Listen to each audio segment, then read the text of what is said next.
Ghana now faces a very serious public health emergency caused by the novel coronavirus. We can all see the evidence from other countries, China, Iran, Italy, Spain, and others, about how significant it is. It's a global pandemic, and experts say it is likely to infect very large. Most will only suffer mild symptoms, but sadly, the virus is especially dangerous for the elderly and those with existing health problems.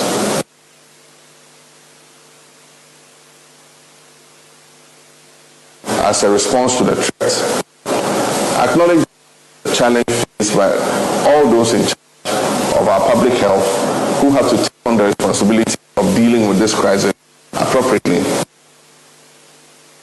Include limiting travel, cancelling public gatherings, enhance hygiene procedures, the use of hand sanitizers, soap, and running water, and following the prescribed social distancing measures. Advice and to lead by example, I have temporarily suspended my Speak Out tour across the country while we review procedures and put in place measures to minimize any risk of transmission during this period. We will keep the regions updated on any new developments. The virus outbreak is a national issue, and we really are all in this together.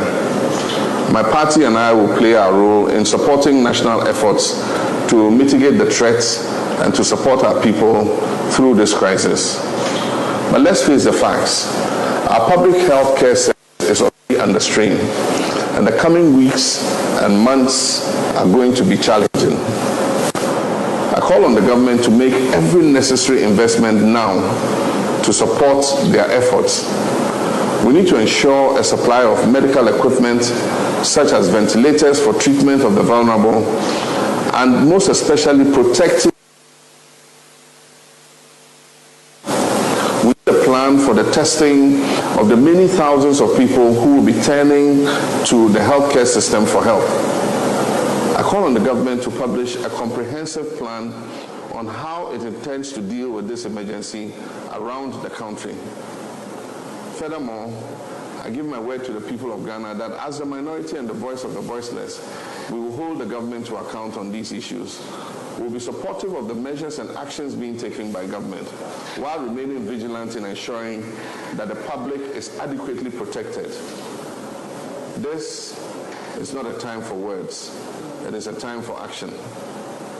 What the government did not address is the wide-reaching economic impact of the pandemic. We've seen governments around the world make bold moves to protect their economies, and we should expect the government of Ghana to respond rapidly to this challenge. I therefore call on government to publish its plans to protect the economy, including the possibility of a statement to Parliament on the expected impact on our economy of the disruptions of COVID-19 on global supply chains and international travel. A comprehensive budget review to Parliament may be necessary subsequently. The virus is not only an Accra or Tema problem, as we have noticed. One of the cases was found in Obuasi. Government must therefore immediately ensure the provision of isolation centers in all regions of the country. An identified case kilometers from Accra must not be transported to Accra for isolation and/or treatment. The availability of regional isolation centers, together with adequate testing kits and more than enough PPEs, protective equipment, will be an encouragement to our medical personnel currently sacrificing a lot to support the ongoing efforts. We must also provide adequate assurance to our frontline health workers of their protection. An insurance package for health workers who may become severely infected in the line of duty will be a good start. During the Ebola crisis, I had the experience in working with our partners in ECOWAS and the UN in addressing the threat. ECOWAS must now put in place common enforceable protocols to deal with the coronavirus across the sub-region and related issues. ECOWAS Health and other relevant ministers and their advisors must hold a teleconference as a matter of urgency to review sub-regional actions that are being put in place to protect us. I commend to the government the lessons of our years ago.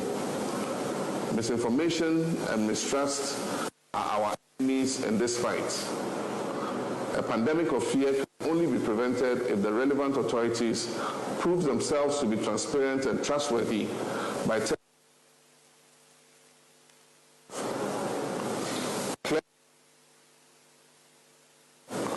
the Ministry of Health must also take steps to safeguard the public against false information and fake cures on social media and elsewhere.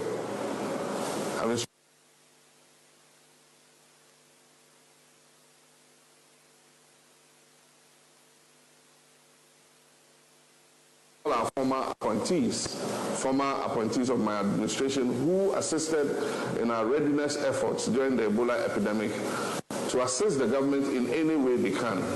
They've requested to do so. This virus is an enemy to all Ghanaians, and the call to be in the fight against it rises above partisanship and politics. To our frontline healthcare workers, a grateful nation salutes your efforts, your dedication, and your resolve.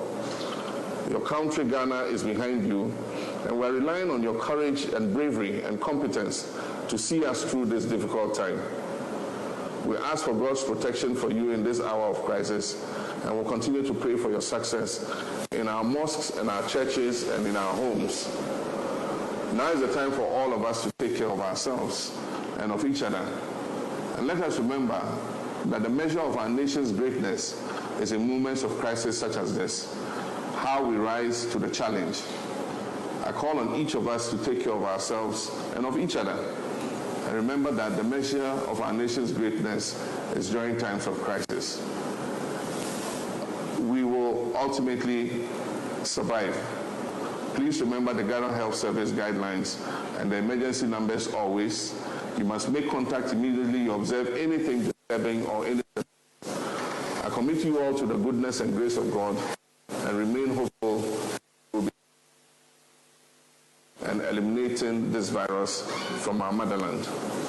I thank you. May God